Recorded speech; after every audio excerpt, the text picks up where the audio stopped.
Hi, it's Grandmama Doris. This little story is a soldier who spared his enemies. David was told, the Philistines are fighting against Keilah and are robbing and thrashing floors. So he inquired to God, shall I go and attack these Philistines? And God told to David, go attack the Philistines and save Keilah. But David's men said to him, we are afraid here in Judea. How much more will it be if we go to Keilah against the enemies of the Philistines? When David again inquired to God, he answered him, arise and go to Keilah, for I will give the Philistines into your hand. So David and his men went to Keilah to fight the Philistines, and drove away their cattle, and killed a great many of them. In this way, David delivered the people of Keilah.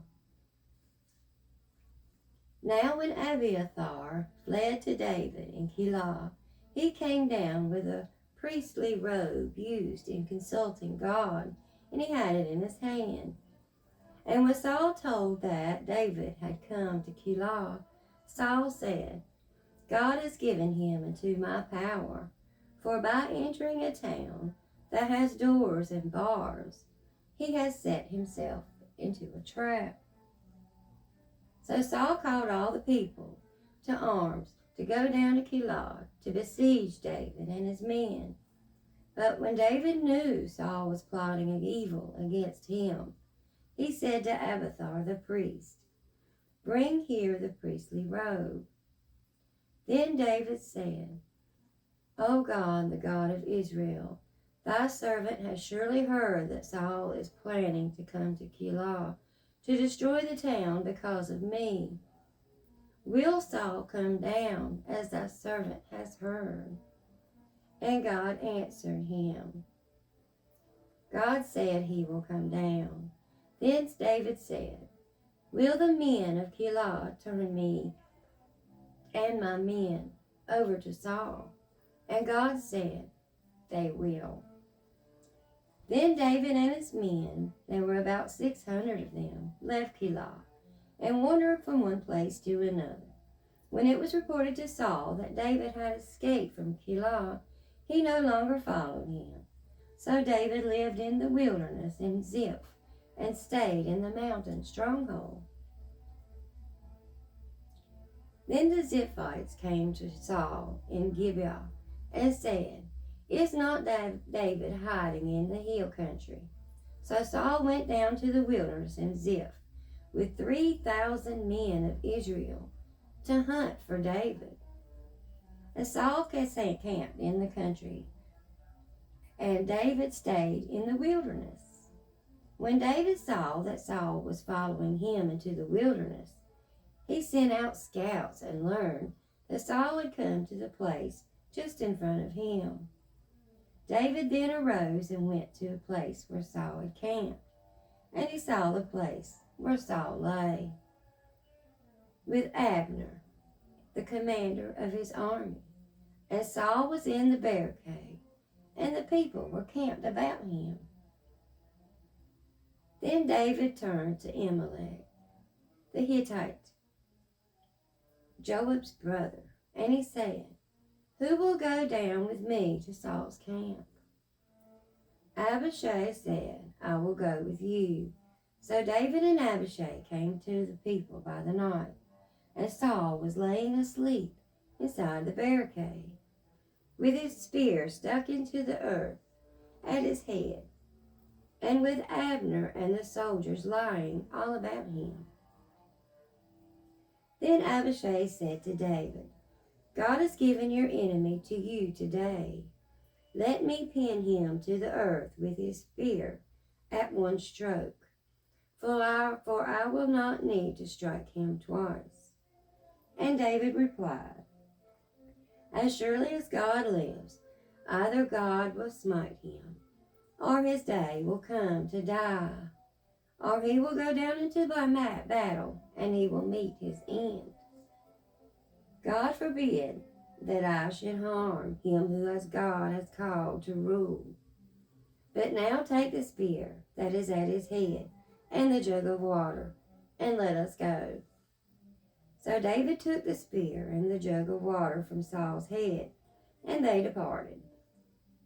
But no man saw or knew, for they were all asleep, and no one had awoke, for a deep sleep from God had fallen upon them. Then David went across and stood at the top of the hill at a distance, with a great space between them. And David called to the soldiers of Abner, and he said, "Do you make no answer, Abner?" Abner answered, "Who are you that calls?" David said to Abner, "Are you not a man? Or who is like you in Israel? Why have you not kept guard over your Lord, the ruler of Israel? For one of the people came to destroy your Lord. You have not done what is right. As surely as God lives, you ought to be put to death. For you have not kept watch over your master, whom God has called to rule. Now see where his spear is and his jug of water that was by his head." Saul knew David's voice, and he said, "Is this your voice, my son David?" David replies, "It is my voice, your Lord." And he added, "Why is it that my Lord is following his servant? For what have I done? Or what am I guilty of? Now therefore, let my Lord listen to me.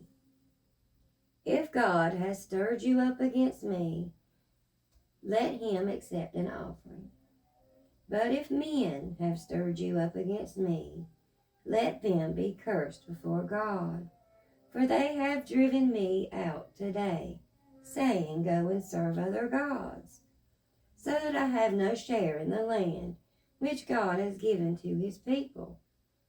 May I not meet my end far away from the presence of God. For the ruler of Israel has came out to seek my life, as one hunts a partridge in the mountains." Then Saul said, "I have done wrong. Come back, my son, for I will do you no more harm, for you have spared my life today. I have acted very foolishly, and I have made a great mistake." And David answered Saul, "Here is Saul's spear. Let one of your young men come and take it. May God reward each one who does right and is faithful.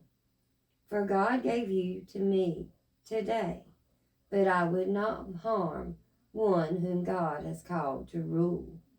Just as your life was great value in my sight, so may my life be of great value in God's sight. And may he deliver me from all trouble." And then Saul said to David, "May you be blessed, my son David. You shall do great deeds, and shall surely succeed." But David went his way, but Saul returned home. Thank you so much.